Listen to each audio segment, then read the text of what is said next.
Hey everyone, Sam here.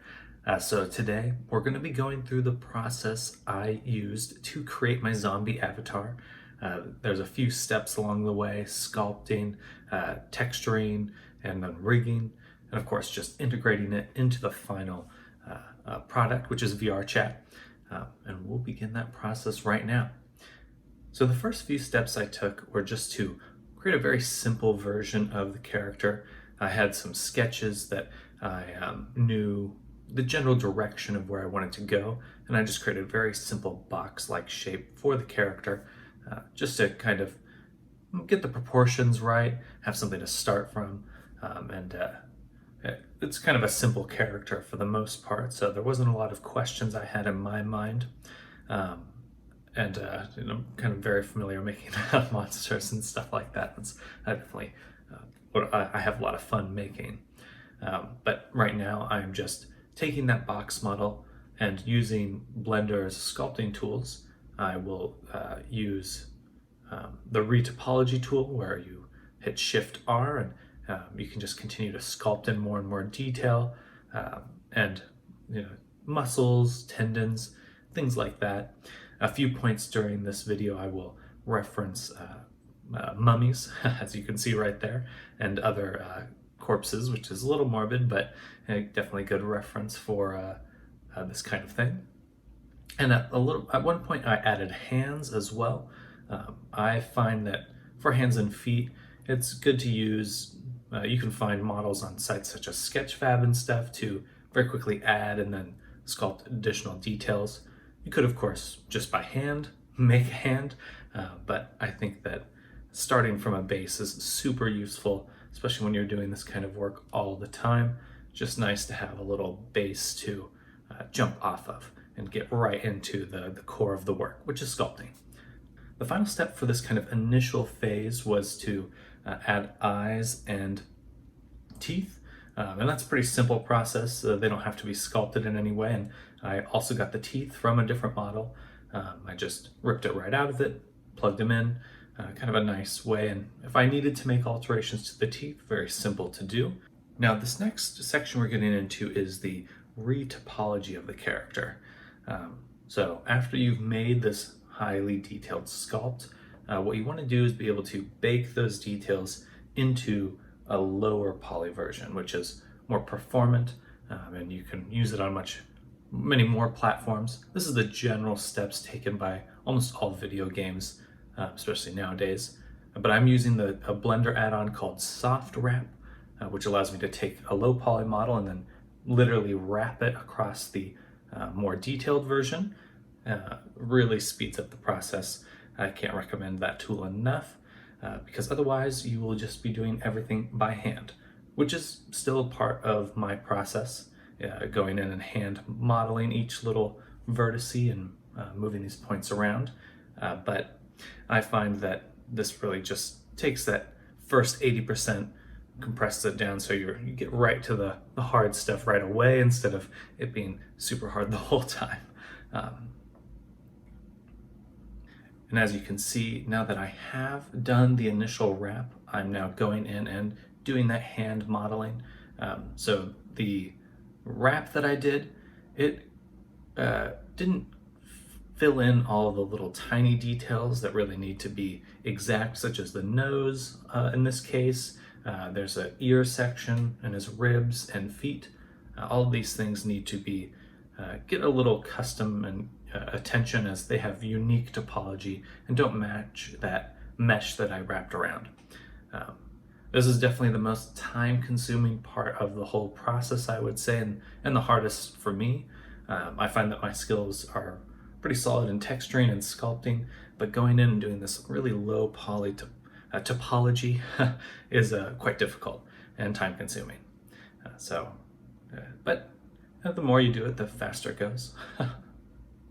So after all the time-consuming work of getting all these vertices in the right spot and setting up the correct topology, the next step is to then slice that up into sheets, basically, or little sections, and lay them flat in the UV map in order to add a texture. Now, this is pretty easy compared to the other process, but a little weird to wrap your head around if you're new to it.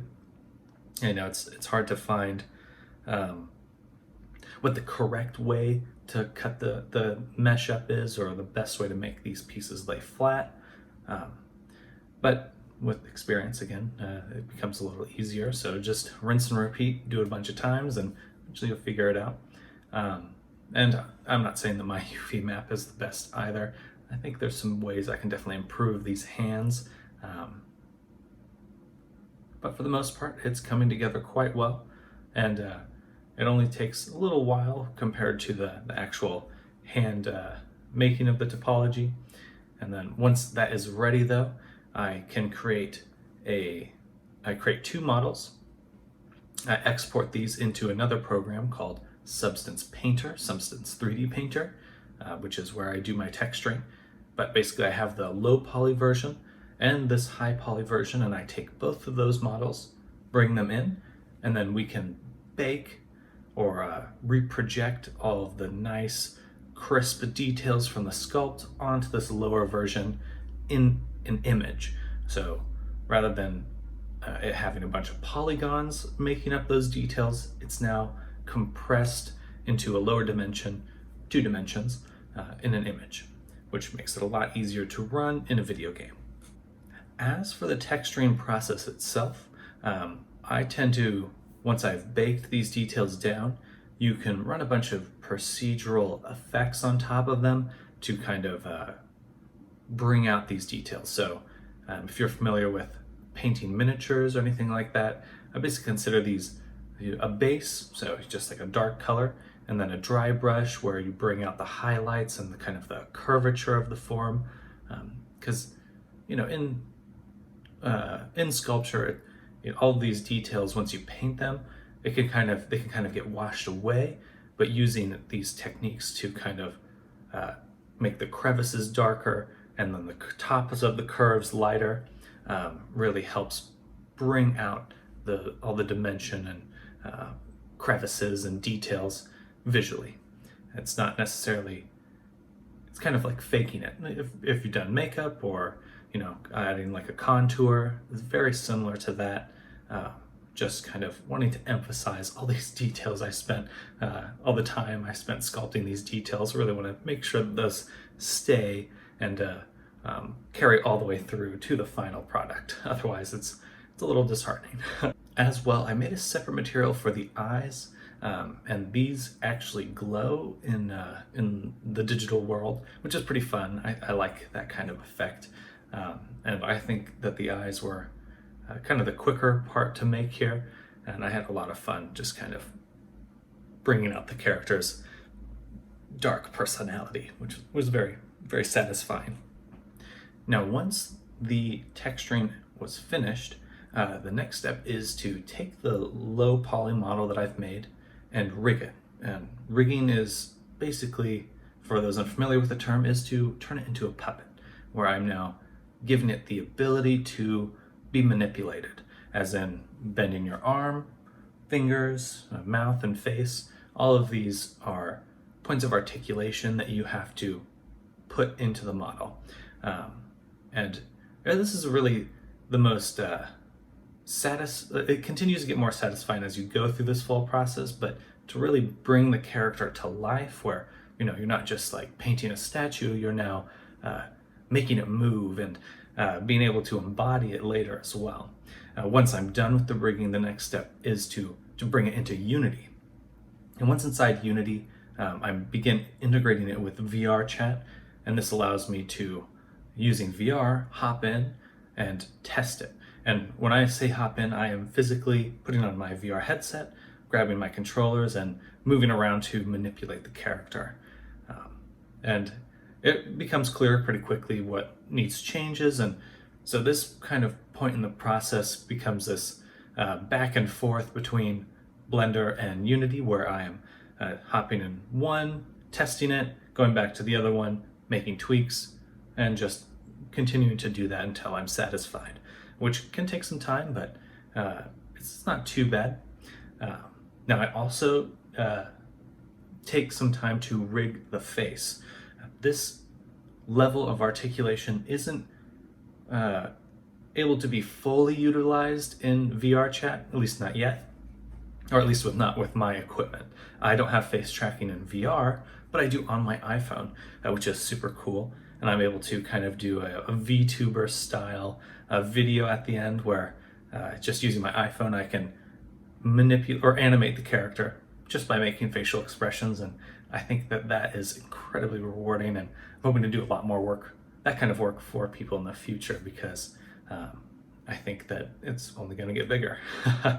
And it's cool. It's fun to embody characters.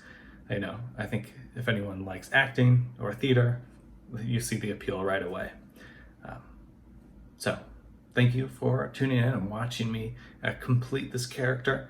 That's pretty much it for today. I'm kind of getting my feet wet with making these kinds of videos and figuring out format and the best way to approach this whole process. If you have any feedback, please let me know in the comments down below.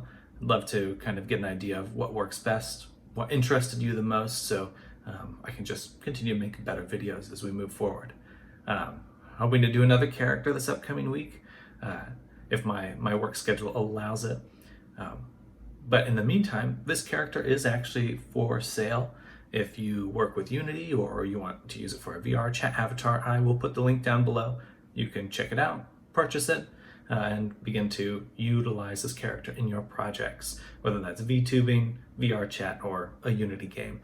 I think this character will work quite well in all of those environments. But thank you again for watching and tagging along during this process, and I'll catch you in the next video.